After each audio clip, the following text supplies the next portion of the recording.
Hi, welcome to Enter the Bunker, where we launch you into thriving. Each week, we talk about a different virtue that can be used as a building brick to build your own personal bunkers. We share personal stories, as well as tips and tricks to help you thrive instead of survive. So sit down, relax, and enter the bunker.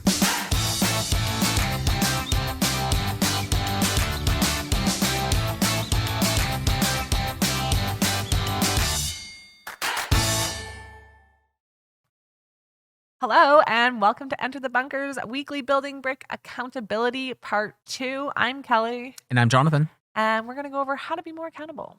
How do we do this? I don't know. We have 3 ways here. Let's go over them. Let's do it. Number 1, be honest. 2, admit to your mistakes. And 3, don't overcommit. So I feel like in our actually part 1 of accountability, we talked a lot about admitting to your mistakes and being honest. Yeah, But we never talked about overcommitting. that's right. So I'm curious. I thought I was pretty much a pro so far with accountability. But now that I see the overcommit, I'm like, maybe not so much. All right, here we go. Okay. Number 1, be honest. The first way to be more accountable in your life is to employ one of our other building bricks, honesty. This one will also leak into the other 2 as well. Honesty is always the best policy and will keep you accountable. Don't get distracted by your pride. If you make a mistake, admit it.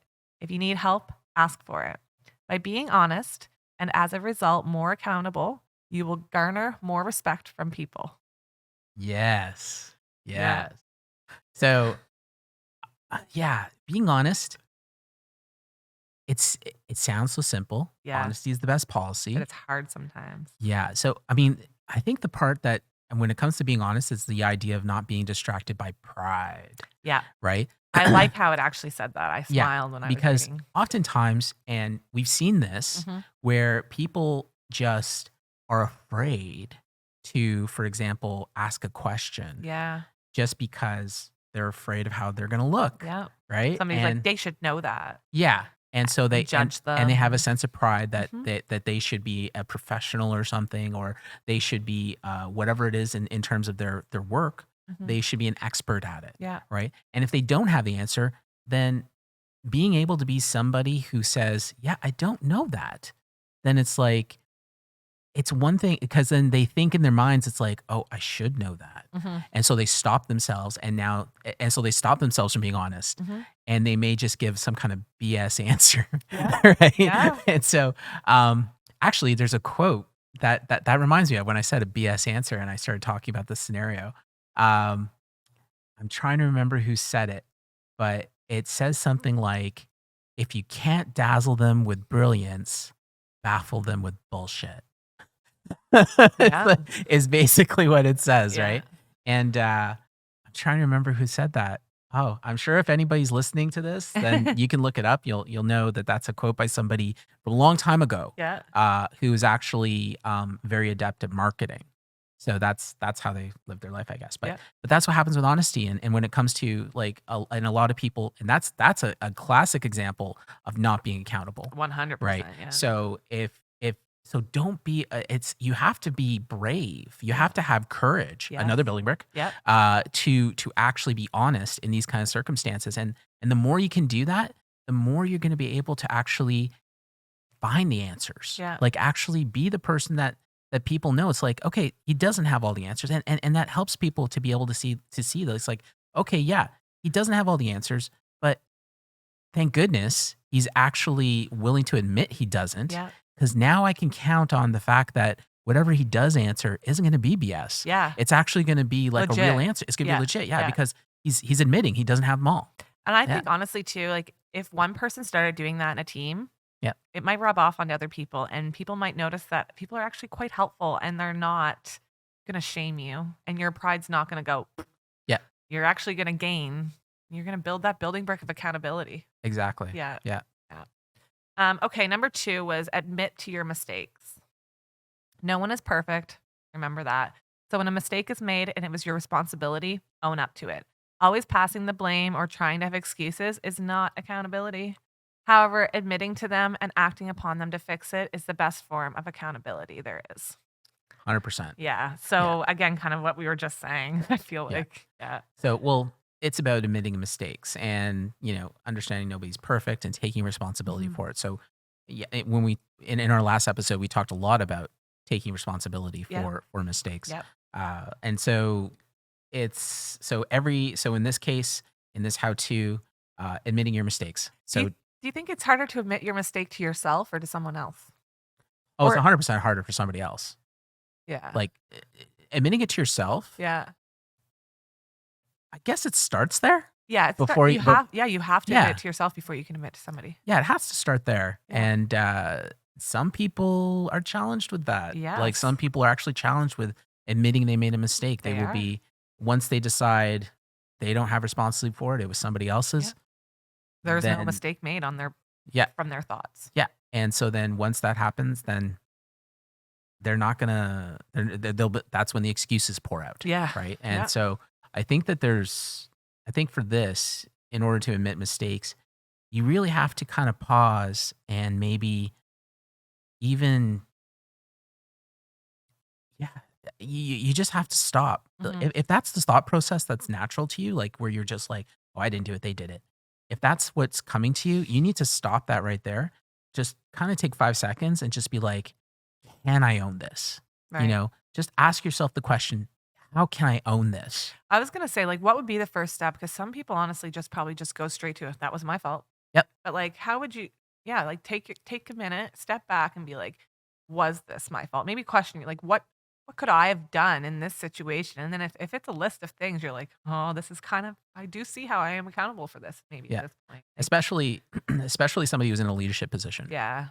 Somebody who's in a leadership position, they're relying on a team, Mhm. and if the team isn't performing, oftentimes, uh, an effective leader would be like, it's the team's fault. Yeah. Right.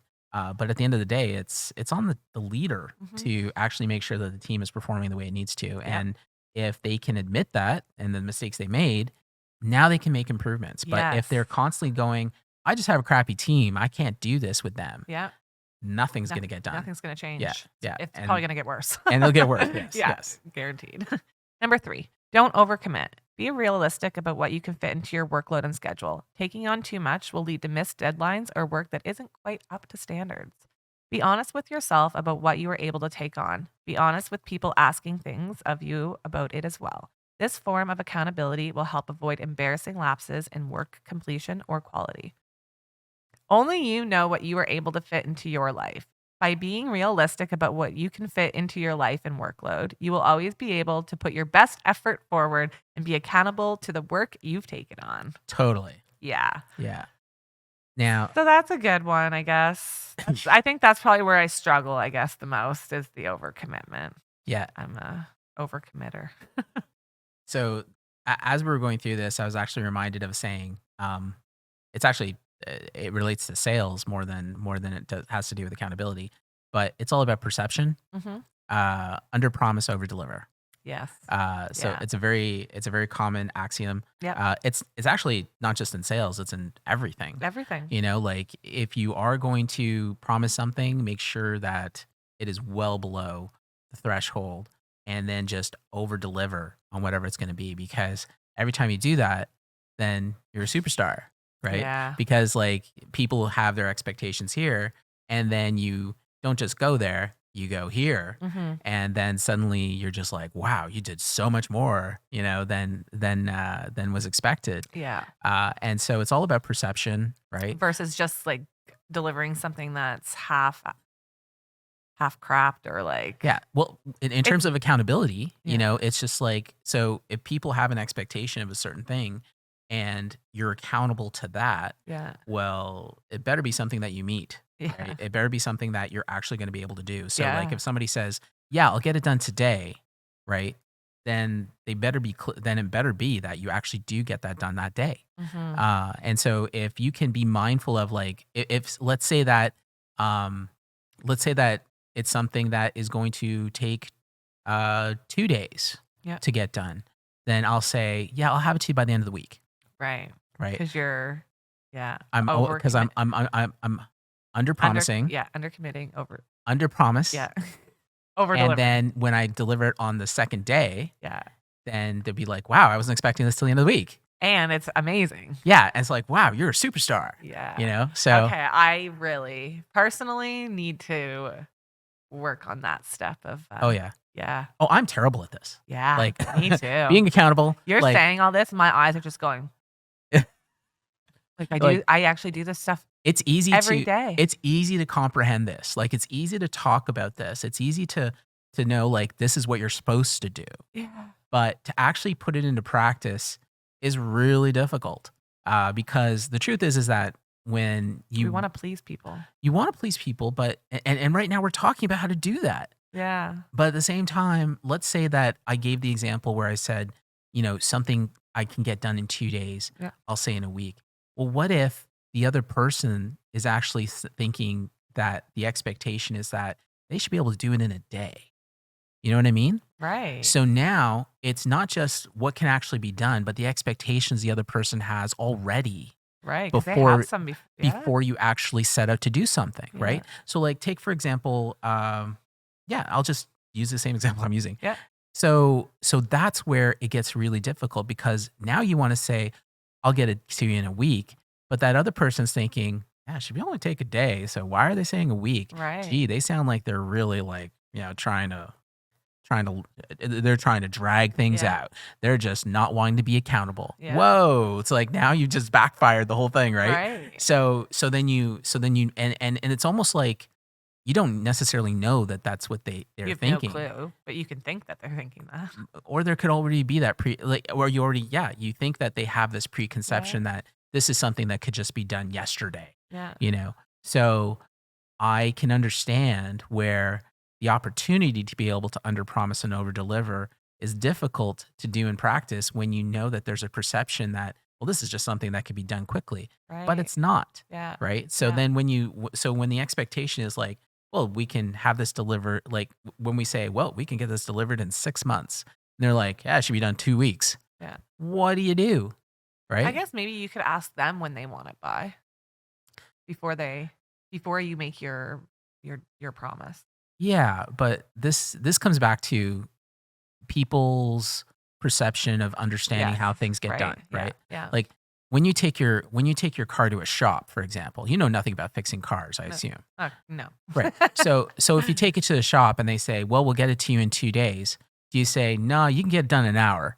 You don't do No, that, right? no. Because you don't have a clue. But Yeah. but what if your perception is like, no, this should be done in an hour. Yeah. I want it done in an hour now. It's like, well, that's not going to make it go any faster. It's not gonna, but now we're managing I've actually had expectations. this perception. Yeah. Now that, yeah. Yeah. And now we're managing expectations for accountability. Yeah. And it isn't necessarily, now here I am saying it's nobody's fault. Right. Right. But it's because it's like it's a matter of probably in that case it's a matter of being able to better communicate it, I suppose. That's what And I then was thinking. trying to come to an agreement Yeah. of like, you know what, this is really, so if you go to the car to the car guy and he says, it's going to take me 2 days, and you go, no, I think it should take an hour. I want it this afternoon. Yeah. Then it's up to the car guy to go, well, here's why it's going to take 2 days. Yeah. And so do you agree? Yeah. Then at that point, it's up to you to accept that or not. Yeah, exactly. So So- it's all about communication. It's all about communication. Yeah. Yeah. And so in this case, we're trying to communicate and underpromise and then overdeliver. Yeah. But sometimes it's really, I'm like, there's no mistaking it. This is a difficult building brick. Yeah. And if you funny, can 'cause if I you can sat take here- if you can take all this and put it into practice, Yeah. you will be a superstar. And it's weird because I sat here at the beginning and I was like, we went over our first episode. I'm like, I'm a pro at this. And then we got to this and I'm like, no, I'm not. Something else I'm you got to not. work on. Yeah. So I'm almost a pro though. Yeah. We say take 2 out of those 3 things. I'm good. All right. So this was fun. Thank you so much for joining us for accountability. And we'll see you next week for forgiveness. Be accountable. We'll see you there. Thank you for listening to Enter the Bunker. Make sure to follow us on Instagram where you can share your story and also look at behind the scenes of how we make our podcast. You can watch the video version of this podcast on YouTube by simply searching Enter the Bunker. Tune in next time as we launch into thriving.